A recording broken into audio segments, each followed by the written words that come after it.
Ever since I saw them on YouTube, I've been interested in spirit can stoves, especially the type made from discarded drinks cans. I've experimented with all sorts of different types. The tests I've seen on YouTube all seem to take place in the workshop under controlled conditions. Unfortunately, those conditions are unrealistic because the point of a spirit can stove is that it's going to be used out of doors, often in low temperatures, windy conditions, and attempting to use water which is much colder than the household supply. My particular take on the spirit can stove is that it should be something which can be constructed in an improvised way with the minimum of tools almost anywhere that you happen to find yourself. I've come up with a simple system which works almost as efficiently as any commercially available spirit stove. If you want to know how to make a stove like this one, I've posted an instruction video on YouTube. I suppose the only real problem for improvisation is the availability of fuel. In the UK, the best fuel, denatured alcohol, which burns well and is odourless, is difficult to find. Although fortunately my local hardware shop sells it alongside the barbecue equipment. You can also find it in camping equipment stores, especially if they sell Trangia stoves. The next best fuel is methylated spirits, although I avoid it because it has an unpleasant smell. You can also use surgical spirit, but it doesn't work so well and it produces some smoke. The system I've developed uses drinks cans both for the stove and for the boiler. When set up in the correct way, this combination is highly efficient in all conditions, as long as the method I illustrate is followed. In my demonstration, I will use the stove without a windshield. However, the windshield is almost always necessary. Windshields can be improvised very easily from a cardboard box or other found materials. The one I use is made from an aluminium foil turkey roasting tray and is very effective. It is cheap and they can be found in most grocery stores. This stove system can boil a can full of water with as little as 1 ounce or 20 grams of fuel in about 7 minutes from lighting, depending on the conditions, which are ambient temperature, wind strength and water temperature. Pour out fuel to about halfway up the fuel reservoir. Ignite it and allow the stove to get hot enough to ignite the jets along the side. This is called blooming and it takes about a minute. If you rest the boiler directly on the stove rim, at this point the jets will snuff out. Therefore I preheat the boiler by moving it up and down in the flame. This evaporates condensation and warms the metal and takes the chill off the water. At the same time that I do this, the temperature of the stove is also rising. Let's look at what's happening here. Aluminium is an excellent heat conductor. Until the can of water is warmed sufficiently, the cooling effect on the fuel reservoir reduces the vapour pressure inside the liner, causing the flame jets to snuff out. By progressively lowering and raising the boiler, it allows the stove to arrive at a self-sustaining burn. When warm enough, the flame from the central reservoir can be shut off, leaving the jets to burn the fuel at maximum efficiency. The jets play around the outside of the boiler, and if set at the correct height on the side of the stove, makes this configuration highly efficient. This is especially true when closely surrounded by a non-flammable windbreak, which enhances the chimney effect. My system compares very favourably with the Trangia stove.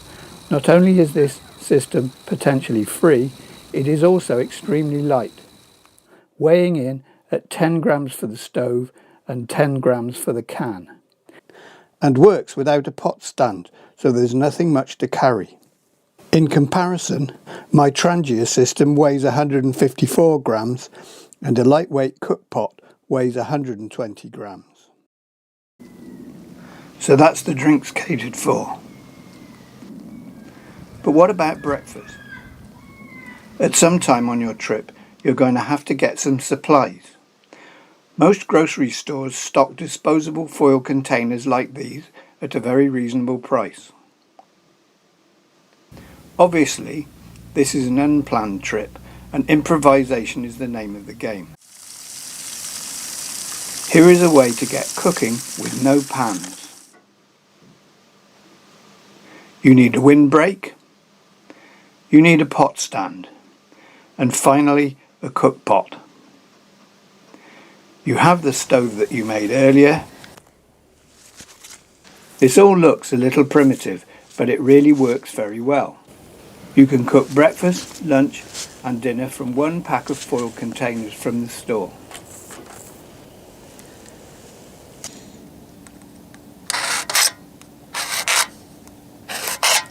Carefully slip the sides of the windbreak to allow air in.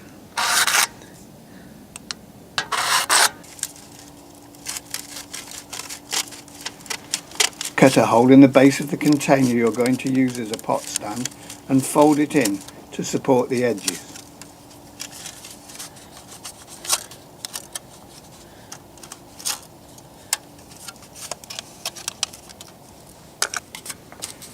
Make some large holes in the side to draw the flames away from the stove. Try to retain the structural integrity of each foil container, otherwise it will collapse.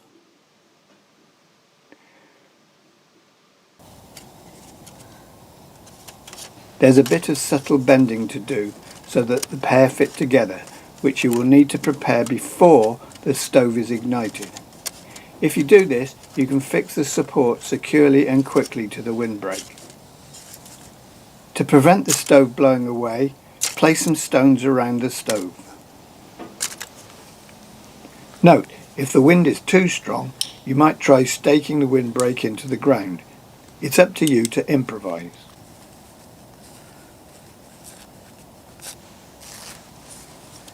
I've recently discovered this handy tip using a bit of rolled up tissue to wick the fuel.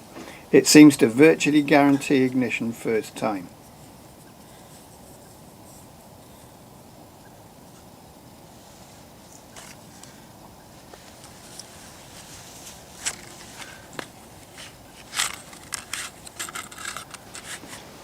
Light the stove.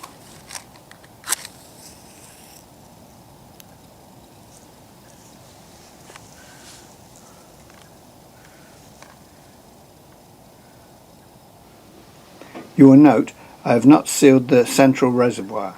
With this setup for cooking, you don't need the exceptional fuel efficiency that brings. If anything, you want less heat.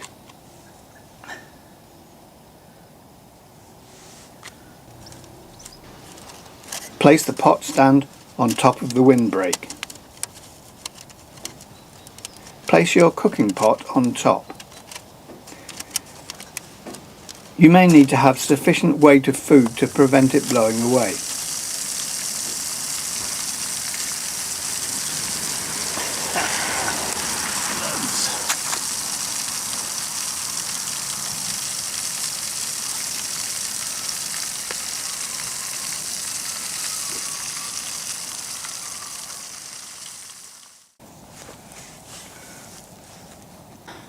For very little money, you now have the equivalent of a complete Trangia cook system.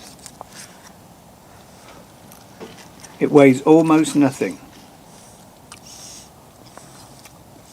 packs away into a very neat space, and is entirely disposable in the correct recycling bin, of course.